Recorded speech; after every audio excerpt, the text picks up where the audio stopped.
How's it going, everyone? Welcome back to another video. The legal drama that is surrounding Xbox with the whole ABK merger just seems to not be going away. And it looks like Sony has decided that they are going to double down and, collude with the FTC once again in order to try and behind the scenes use that whole gamers lawsuit, which is being funded and run by Sony.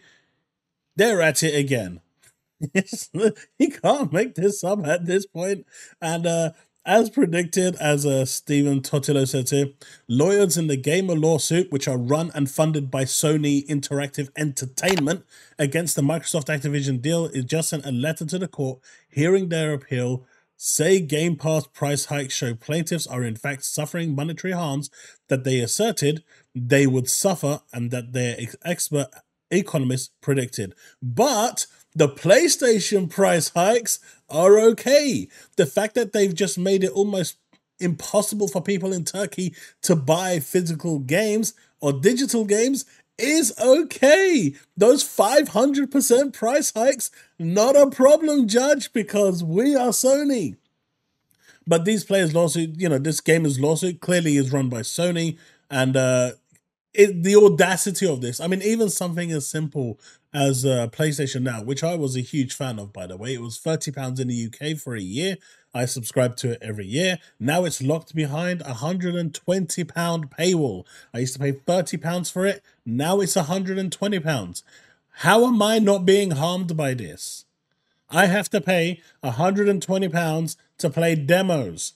I have to pay £120 to get access to something that was £30. How am I not being? But you can't make this shit up. But I wanted to go through this because I haven't actually read this yet. So let's break it down and see what it's like.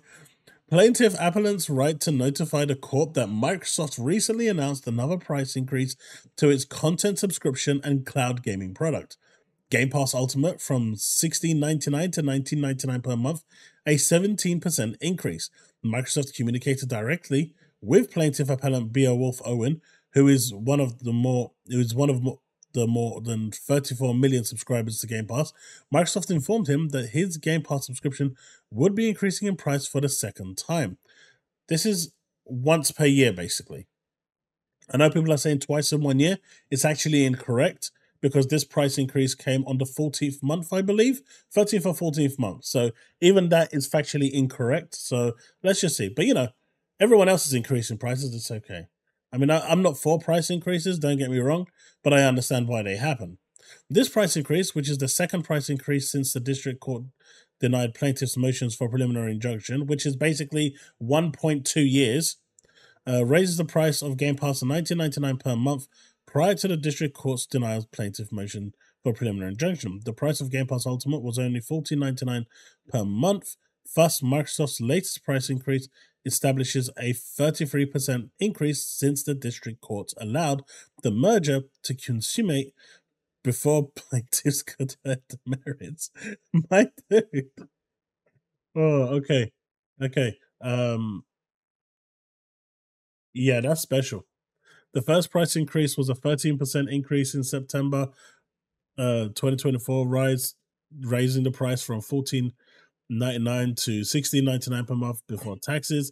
Explains plaintiffs notified the court of the price increase in May. And as you'll see over here, they got the data wrong for the first price raise. Like, you can't make this shit up.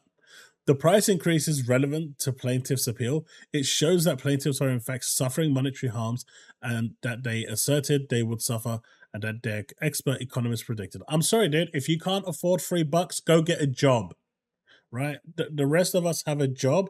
If you can't afford $2, go get a job. Stop being a bum. I'm sorry, it's not that big of an increase. I get the whole analogy of the slow cooking frog, but if you can't afford to not buy one can of soda and then pay that towards your Game Pass or one cup of coffee from Starbucks, then you have bigger problems on your hand and you shouldn't be subscribing to Game Pass anyway. You shouldn't even be playing games because you can't afford it. You should be paying for your food and your rent. Because clearly, if $2 is going to push you out this much, then there are bigger problems financially for you than worrying about Game Pass. Right? Right? Anyway. The day the merger is consummated, the upward pressure on the price of AAA games will begin to be felt. As discussed in plaintiff's appeal, the district court ignored this unrebuted expert evidence. Of course it did, because as things go along, inflation changes, prices are going to increase. Microsoft said that, they will not increase the price based on Activision. Now you have to prove, Sony, with your gamers lawsuit, because I know it's you running the show here, you have to prove that this price increase was by way not due to inflation, not due to the fact that their partners have, in case of EA, doubled the price for EA access. You have to prove to the court that none of those external factors, none of the rising costs in game development were attributed to the rise of Game Pass itself, right? You have to prove without a reasonable shadow of doubt that this was done purely because of ABK. And do you know what? You can't do it. And just like every other case out there that basically came along and got thrown out by the gamers lawsuit with being funded by Sony, this one is going to get thrown out as well. Furthermore, Microsoft decided to the district court in the related FTC action that there would be no price increase as a result of the merger. And it hasn't. The price increase isn't a result of the merger. A price increase is a result of the ongoing economic difficulties around the world. This is hilarious, right? Injunction. What is it? Injunction. Here, the acquisition would benefit consumers by making COD available on Microsoft's Game Pass on the day it is released on console, with no price increase for the service based on the acquisition. So, right now, I understand that there's a price increase, and I'm getting Game Pass. I've got Call of Duty on my Xbox. I paid no extra money for Call of Duty. I've played at least 7 or 8 games, maybe 10 games now, myself personally, on Game Pass. My kids have played a number of games. So the actual cost of Game Pass for me has long been, overstepped. I've already gained more than I've invested in. So right now, I'm actually getting, even with the price increase, Call of Duty for free. I am getting to play it for free. I don't own it. I really don't care that I don't own it. I've given up on ownership with video games. I don't have that sentimental value. If I do, I go and buy the collector's edition and I put it on my shelf like I do with my Final Fantasy 14. And if there's a game that appeals to me, that is special to me, I pick it up, like the Pixel remasters. I'm also gonna, I picked up Final Fantasy 16. This is fine, right? Certain games have an affinity to me. And Alan Wake came out with a physical, so I went and bought it. But the reality is, I've now played and invested time in games more than I would have actually done if I was actually buying them brand new. So to say that this is actually causing harm, no, I'm actually benefiting right now. Microsoft's assertion to the district court that the merger would not result in any increase in price to Game Pass was not true. It is actually 100% true, because you cannot prove that this price increase was because of the merger. I want anyone in chat right now, well, in the comment section, to let me know how you can prove that this price increase or the strategy change for Game Pass that has taken place is because of the merger. You might say that there's indications that go that way, but can you prove without a 100% doubt that that is the case? And if you can't, this gets thrown out instantly, because that's how the courts work. You have to prove your case. And there is nothing here in this argument. I mean, the fact that they actually got the figures wrong, right? They actually got the data wrong is insane. Make my sub cheap again. Like, dudes, go get a job. I'm sorry. Game Pass is the best deal in gaming, even at $19.99 or $14.99 here in the UK. It is still the best deal in gaming. And the fact that people are still crying about it, maybe if Microsoft just cancelled Game Pass entirely and made you all spend, 70 quid for your games, would people like this who are cheering, for cheap games I don't know. I don't know. All I'm saying is this is a whole load of wash. Sony at it again, colluding with the FTC, hiding behind the shadows, trying to hide and say, hey, we've got nothing to do with the gamers lawsuit, when it's already been proven that it was their lawyers that are running the show, providing free legal access. Sony is still trying to divest and break Activision. They are so scared of Microsoft. This is hilarious. A company like Sony, who is first place in the market, what are they afraid of? I mean, if they weren't so, if they're getting Call of Duty, they're getting Overwatch, they're getting Diablo, they're getting Doom. So what are they afraid of? What are they afraid of? And at this point, Mr. Phil Spencer, considering Sony has been coming at you left and right, what exactly are you going to do in retaliation? I know you're a business and primarily you're there to make money, but if someone is trying to tear you down at every single interval, then at some point you have to get those big boy pants up and start doing something about it. And I know there's a plan. I know. I can see some of it. I'm not going to get into it in this video.